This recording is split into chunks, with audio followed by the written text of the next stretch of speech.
नमस्कार दोस्तों, हमारे हिंदी स्टोरी चैनल में आपका स्वागत है। हमारी आज की कहानी है गरीब पिता की अफसर बिटिया। नेहा के पिता रामलाल एक छोटे किसान परिवार में जन्मे थे। उनका बचपन बेहद कठिनाई भरा था। रामलाल के पिता के पास कुछ एकड़ जमीन थी, लेकिन खेती से होने वाली आमदनी मुश्किल से परिवार का पेट भर पाती थी।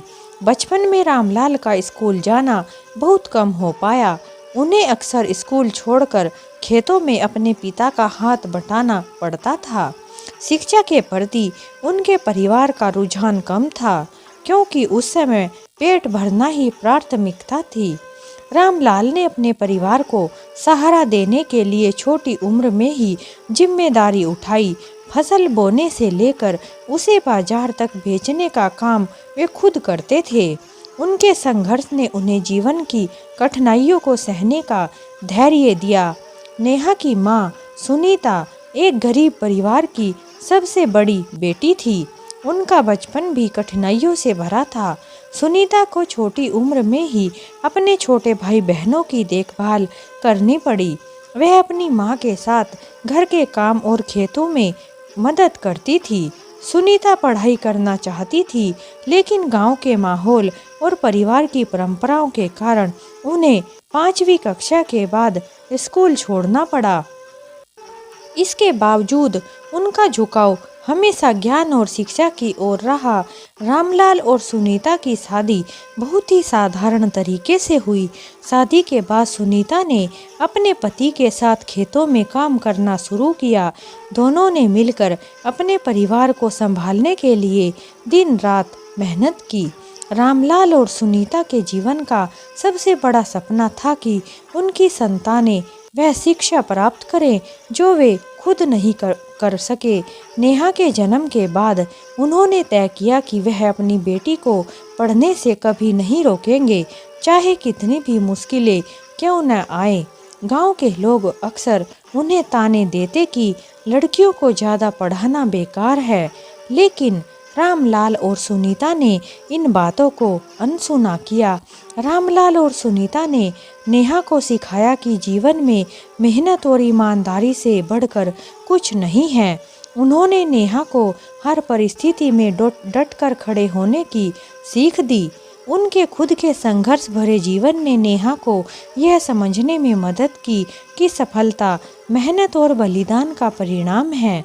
रामलाल और सुनीता का जीवन नेहा के लिए प्रेरणा का स्रोत बना, जिसने उसे हर मुश्किल के खिलाफ लड़ने की ताकत दी। बात एक छोटे से गांव की है, जहां एक लड़की नेहा अपने माता पिता के साथ रहती थी। नेहा के पिता किसान थे और मां गृहिणी। नेहा बचपन से ही पढ़ाई में बहुत होशियार थी। उसका सपना था कि वह एक दिन बड़ी अफसर बने और अपने माता पिता का नाम रोशन करे। गांव के माहौल में लड़कियों की पढ़ाई को ज़्यादा महत्व नहीं दिया जाता था। नेहा के माता पिता उसकी पढ़ाई का खर्च मुश्किल से उठा पाते थे।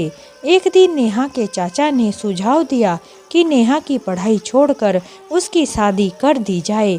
यह बात सुनकर नेहा के सपने टूटते हुए महसूस हुए। नेहा ने अपने माता पिता से रोते हुए कहा, पढ़ाई ही मेरी जिंदगी है, मैं बड़ी अफसर बनना चाहती हूँ, प्लीज मेरी पढ़ाई मत छीनो। लेकिन माता पिता समाज और आर्थिक तंगी के दबाव में आ चुके थे। नेहा ने ठान लिया कि वह खुद अपनी पढ़ाई का खर्च उठाएगी। नेहा ने गांव के बच्चों को ट्यूशन पढ़ाना शुरू किया। छोटे छोटे बच्चों को पढ़ाकर उसने अपने स्कूल की फीस जुटाई। वह सुबह स्कूल जाती, दोपहर में बच्चों को पढ़ाती और रात में खुद पढ़ाई करती। समाज के लोग नेहा के प्रयासों का मजाक उड़ाते। कई बार गांव के लोग उसके माता पिता को ताने मारते कि लड़की को इतनी छूट मत दो, वरना यह हाथ से निकल जाएगी और तुम्हें कहीं भी मुंह दिखाने लायक नहीं छोड़ेगी। देख लेना, एक दिन तुम जरूर पछताओगे। लेकिन नेहा के पिता ने किसी की भी नहीं सुनी और उसे आगे बढ़ने का हर एक मौका दिया। इतना ही नहीं, नेहा ने भी हिम्मत नहीं हारी। स्कूल में उसकी मेहनत को देखकर टीचर ने उसे स्कॉलरशिप दिलाने में मदद की। नेहा ने अच्छे अंकों से बोर्ड की परीक्षा पास की और शहर के एक अच्छे कॉलेज में दाखिला लिया। शहर में पढ़ाई के दौरान भी आर्थिक तंगी उसका पीछा नहीं छोड़ रही थी। नेहा ने पार्ट टाइम जॉब की और पढ़ाई जारी रखी। कई बार उसे भूखा भी सोना पड़ता, लेकिन उसने कभी हार नहीं मानी। वह रात रात भर जागकर पढ़ाई करती थी। नेहा ने अपनी मेहनत और लगन से सिविल सर्विस पास की। जब रिजल्ट आया तो पूरा गांव गर्व से झूम उठा। वहीं लोग जो उसे रोकते टोकते थे और उसके बारे में तरह तरह की बातें बनाते थे, लेकिन आज वही सब लोग अब उसकी तारीफ करते नहीं थकते थे। नेहा अफसर बनकर अपने गांव लौटी तो सभी गांव वालों ने उसका बहुत ही अच्छे से स्वागत किया और नेहा ने भी वहां लड़कियों के लिए स्कूल और स्कॉलरशिप प्रोग्राम शुरू किया। उसने यह साबित किया कि दो पाठों के बीच की जिंदगी में संघर्ष से ही सफलता मिलती है। हालात चाहे जैसे भी हों, अगर हौसले बुलंद हों तो कोई भी लक्ष्य पाना असंभव नहीं है। यह एक प्रेरणा है उन सभी के लिए जो अपने सपनों के लिए लड़ाई लड़ रहे हैं। जब नेहा ने सिविल सेवा की तैयारी शुरू की तो उसके सामने नई नई मुश्किलें आने लगी। नेहा के कॉलेज की फीस, किताबों और रहने का खर्च उठाना मुश्किल हो गया। उसने कॉलेज के बाद पार्ट टाइम नौकरी शुरू की। कभी कभी उसे दिन में 12 से 14 घंटे काम करना पड़ता, फिर भी वह देर रात तक पढ़ाई करती। कई बार पैसे की कमी के कारण उसने भूखे पेट दिन बिताए। नेहा के चाचा और अन्य रिश्तेदार उसके माता पिता पर शादी का दबाव बनाते रहे। वे कहते, लड़कियों को ज़्यादा पढ़ाकर क्या होगा, पढ़ाई लिखाई से बड़ा काम तो घर संभालना है। लड़कियां तो घर के कामों को करती हुई ही अच्छी लगती हैं। लोगों की बातों को सुनकर माता पिता भी कभी कभी कमज़ोर पड़ जाते, लेकिन नेहा ने उन्हें हर बार अपने सपनों के महत्व को समझाया और कहा कि अगर मैं कुछ बन गई तो मेरे साथ साथ सभी का भला होगा। गांव और कॉलेज में लोग नेहा को अक्सर यह कहकर ताने मारते कि सिविल सर्विस जैसी परीक्षा लड़कियों के बस की बात नहीं है। कुछ लोग उसकी मेहनत का मजाक उड़ाते, कहते इतनी कोशिश करके भी कुछ हासिल नहीं होगा, बड़ी आई सिविल सर्विस करने वाली। नेहा ने इन तानों को अनसुना किया और इन्हें अपनी ताकत में बदल लिया। एक बार नेहा ने एक मॉक टेस्ट दिया जिसमें उसके नंबर बहुत कम आए। वह निराश हो गई। उसे लगा कि शायद वह इतने बड़े लक्ष्य को पाने के लिए सक्षम नहीं है। कुछ दिनों तक वह गहरी चिंता में डूबी रही, लेकिन उसने अपनी कमजोरी को समझा और खुद को मजबूत किया। उसने अपने लिए एक नया प्लान बनाया और अपनी पढ़ाई का तरीका बदला। दिन भर काम, रात भर पढ़ाई और कम सोने के कारण नेहा का स्वास्थ्य बिगड़ने लगा। एक बार वह इतनी बीमार हो गई कि हफ्ते भर पढ़ाई नहीं कर पाई। उसने यह महसूस किया कि शरीर और मन दोनों को स्वस्थ रखना जरूरी है। इसके बाद उसने अपनी दिनचर्या में योग और ध्यान को शामिल किया। शहर में नेहा को एक छोटे से कमरे में रहना पड़ता था जहां शांति नहीं थी। आसपास के शोर में सफाई पढ़ाई करना मुश्किल था, लेकिन उसने अपने काम में ध्यान केंद्रित करने के लिए खुद को अनुशासन में रखा। उसने किताबें ही अपनी सबसे बड़ी साथी बना ली और किसी से ज़्यादा कोई वास्ता मतलब नहीं रखती थी। उसने बिना मतलब की सहेलियां भी नहीं बना रखी थी। नेहा ने खुद से वादा किया कि वह अपने संघर्ष को व्यर्थ नहीं जाने देगी। उसने हर विषय को गहराई से समझा और बार बार रिवीजन किया। वह सुबह जल्दी उठती और रात तक देर तक पढ़ती। धीरे धीरे उसकी मेहनत रंग लाने लगी। परीक्षा के दिन नेहा को इतना तनाव था कि उसकी तबीयत खराब हो गई। फिर भी उसने हिम्मत नहीं हारी और अपनी पूरी तैयारी के साथ परीक्षा दी। परिणाम आने तक उसके दिल में असफलता का डर बना रहा।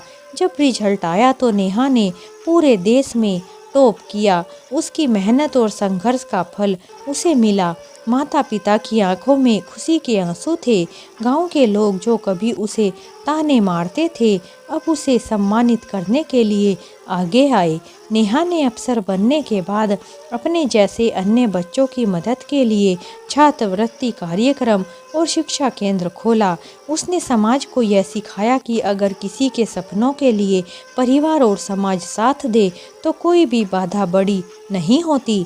नेहा की कहानी हमें सिखाती है कि असली जीत उन्हीं की होती है जो हर मुश्किल को पार करने का हौसला रखते हैं। नेहा की जिंदगी में संघर्ष का एक और बड़ा मोड़ तब आया जब वह सिविल सेवा की मुख्य परीक्षा की तैयारी कर रही थी। परीक्षा से ठीक 3 महीने पहले नेहा एक गंभीर सड़क हादसा हो गया। वह एक रिक्शा से लाइब्रेरी जा रही थी, तभी एक तेज रफ्तार कार ने रिक्शा को टक्कर मार दी। इस दुर्घटना में नेहा के पैर और हाथ में गंभीर चोटें आई। डॉक्टर ने उसे 3 महीने तक बिस्तर पर आराम करने की सलाह दी। नेहा का दायां हाथ फ्रैक्चर हो गया था, जिससे लिखना तो दूर किताब पकड़ना भी मुश्किल हो गया। पैर की चोट के कारण वह बिस्तर से उठ भी नहीं पाती थी। दुर्घटना के बाद नेहा मानसिक रूप से टूट गई। उसे लगने लगा कि उसकी तैयारी अधूरी रह जाएगी और वह परीक्षा नहीं दे पाएगी। उसे डर था कि उसकी मेहनत और सपने अधूरे रह जाएंगे। नेहा ने खुद से कहा, यह मेरी सबसे बड़ी परीक्षा है। अगर मैं इसे पार कर गई तो जिंदगी में कुछ भी असंभव नहीं होगा। उसने अपना ध्यान अपनी वर्तमान स्थिति को सुधारने पर केंद्रित किया। उसके माता पिता और दोस्तों ने उसे हिम्मत दी। उन्होंने कहा, तुम्हारी मेहनत व्यर्थ नहीं जाएगी, हम सब तुम्हारे साथ हैं। उनका साथ पाकर नेहा का आत्मविश्वास बढ़ा। नेहा ने बिस्तर पर लेटे लेटे पढ़ाई का तरीका बदला। उसने ऑडियो बुक्स और ऑनलाइन लेक्चर का सहारा लिया। उसने अपने नोट्स को डिजिटल रूप में तैयार करवाया और उन्हें पढ़ने के लिए अपनी दोस्त की मदद ली। अपनी लिखने की कमजोरी को दूर करने के लिए उसने अपनी माँ को उत्तर बोलकर लिखवाना शुरू किया। नेहा ने ध्यान और प्राणायाम करना शुरू किया ताकि उसका मानसिक तनाव कम हो और वह सकारात्मक सोच सके। उसने खुद को हर दिन प्रेरित किया कि यह समय भी बीत जाएगा। वह हर दिन एक लक्ष्य निर्धारित करती और उसे पूरा करने की कोशिश करती। उसने प्राथमिकता दी कि वह उन विषयों पर ध्यान दे जो परीक्षा के लिए सबसे ज़्यादा महत्वपूर्ण थे। हालांकि नेहा अब भी पूरी तरह ठीक नहीं हुई थी, लेकिन उसने व्हील चेयर पर बैठकर परीक्षा देने का निर्णय लिया। परीक्षा केंद्र तक उसके माता पिता उसे लेकर गए। लिखने में कठिनाई हो रही थी, लेकिन नेहा ने अपने आत्मविश्वास और मेहनत से हर प्रश्न का उत्तर लिखा।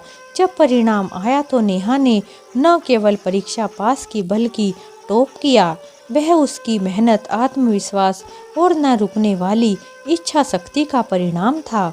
परिस्थितियाँ कितनी भी कठिन क्यों न हो, हार मानना समाधान नहीं है। मजबूत इरादों से हर बाधा पार की जा सकती है। नेहा ने अपने एक्सीडेंट को अपनी कमजोरी नहीं बल्कि अपनी ताकत बना लिया और यह साबित कर दिया कि अगर इरादे पक्के हों तो किसी भी चुनौती को पार किया जा सकता है। नेहा ने अपने माता पिता से रोते हुए कहा, पढ़ाई ही मेरी ज़िंदगी है। मैं बड़ी अफसर बनना चाहती हूँ। प्लीज़ मेरी पढ़ाई मत छीनो। लेकिन माता पिता समाज और आर्थिक तंगी के दबाव में आ चुके थे। नेहा ने ठान लिया कि वह खुद अपनी पढ़ाई का खर्च उठाएगी। रामलाल और सुनीता की शादी बहुत ही साधारण तरीके से हुई। शादी के बाद सुनीता ने अपने पति के साथ खेतों में काम करना शुरू किया। दोनों ने मिलकर अपने परिवार को संभालने के लिए दिन रात मेहनत की। रामलाल और सुनीता के जीवन का सबसे बड़ा सपना था कि उनकी संतानें वह शिक्षा प्राप्त करे जो वे खुद नहीं कर सके। नेहा के जन्म के बाद उन्होंने तय किया कि वह अपनी बेटी को पढ़ने से कभी नहीं रोकेंगे। चाहे कितनी भी मुश्किलें क्यों न आए। गांव के लोग अक्सर उन्हें ताने देते कि लड़कियों को ज़्यादा पढ़ाना बेकार है, लेकिन रामलाल और सुनीता ने इन बातों को अनसुना किया। रामलाल और सुनीता ने नेहा को सिखाया कि जीवन में मेहनत और ईमानदारी से बढ़कर कुछ नहीं है। उन्होंने नेहा को हर परिस्थिति में डटकर खड़े होने की सीख दी। उनके खुद के संघर्ष भरे जीवन ने नेहा को यह समझने में मदद की कि सफलता मेहनत और बलिदान का परिणाम है। रामलाल और सुनीता का जीवन नेहा के लिए प्रेरणा का स्रोत बना, जिससे उसे हर मुश्किल के खिलाफ लड़ने की ताकत दी। सिविल सेवा की परीक्षा पास कर अफसर बनने के बाद नेहा की जिंदगी पूरी तरह बदल गई। नेहा की सफलता ने उसके माता पिता के संघर्षों को सम्मान दिलाया। उसने अपने माता पिता को खेती के लिए आधुनिक तकनीक और उपकरण दिलाए, जिससे उनकी आमदनी बढ़ गई। माँ को उसने एक आरामदायक जीवन दिया और उनकी ख्वाहिशों को पूरा किया। नेहा ने महसूस किया कि जिस गांव ने उसकी सफलता की नींव रखी, वहाँ अभी भी शिक्षा और सुविधाओं की कमी है। उसने गांव में विकास कार्य शुरू किया। नेहा ने अपने गांव में एक लड़कियों का स्कूल खोला और सुनिश्चित किया कि किसी भी लड़की की पढ़ाई पैसे की कमी के कारण ना रुके। उसने एक स्कॉलरशिप योजना शुरू की, जिसमें मेहनती और ज़रूरतमंद बच्चों को आर्थिक सहायता दी जाती थी। नेहा ने गांव में एक प्राथमिक स्वास्थ्य केंद्र बनवाया, जहां लोगों को मुफ्त में दवा और इलाज मिला। नेहा ने महिलाओं के लिए स्वयं सहायता समूह बनाए, जहां वे हस्तशिल्प और सिलाई जैसे काम सीखकर आत्मनिर्भर बन सकें। नेहा की सफलता और उसके द्वारा किए गए कामों की वजह से उसे समाज में सम्मानित किया जाने लगा। उसे कई बड़े मंचों पर महिलाओं और युवाओं को प्रेरित करने के लिए बुलाया गया। नेहा के जीवन पर कई पत्रिकाओं और लेखकों ने कहानियाँ लिखी। अफसर बनने के बाद नेहा को प्रशासनिक कार्यों में कई चुनौतियों का सामना करना पड़ा। भ्रष्टाचार और असमानता को खत्म करने के लिए उसने कड़े फैसले लिए। उसने सुनिश्चित किया कि सरकारी योजनाओं का लाभ सही लोगों तक पहुंचे। नेहा की कहानी ने हजारों लड़कियों को अपने सपनों के लिए लड़ने की प्रेरणा दी। युवाओं से कहती, अगर मैं अपने संघर्षों के बावजूद यहाँ तक पहुँच सकती हूँ, तो आप भी कर सकते हैं। उसने देश भर में कई सेमिनार और वर्कशॉप में हिस्सा लिया और लोगों को शिक्षित और जागरूक किया। नेहा ने अपनी व्यस्त जिंदगी के बीच भी अपने परिवार और दोस्तों के लिए समय निकाला। उसने अपने माता पिता को एक बड़ा घर बनवा कर दिया और उन्हें हर खुशी दी। शादी और अपने व्यक्तित्व जीवन के बारे में पूछे जाने पर नेहा ने कहा, अभी मेरा फोकस समाज को बेहतर बनाने पर है, बाकी चीज़ें समय के साथ हो जाएंगी। नेहा ने अपने जीवन को समाज के लिए एक नई रोशनी बना दिया। उसके कामों ने यह साबित किया कि अगर एक व्यक्ति ठान ले तो वह न केवल अपनी बल्कि हजारों जिंदगियों को बदल सकता है।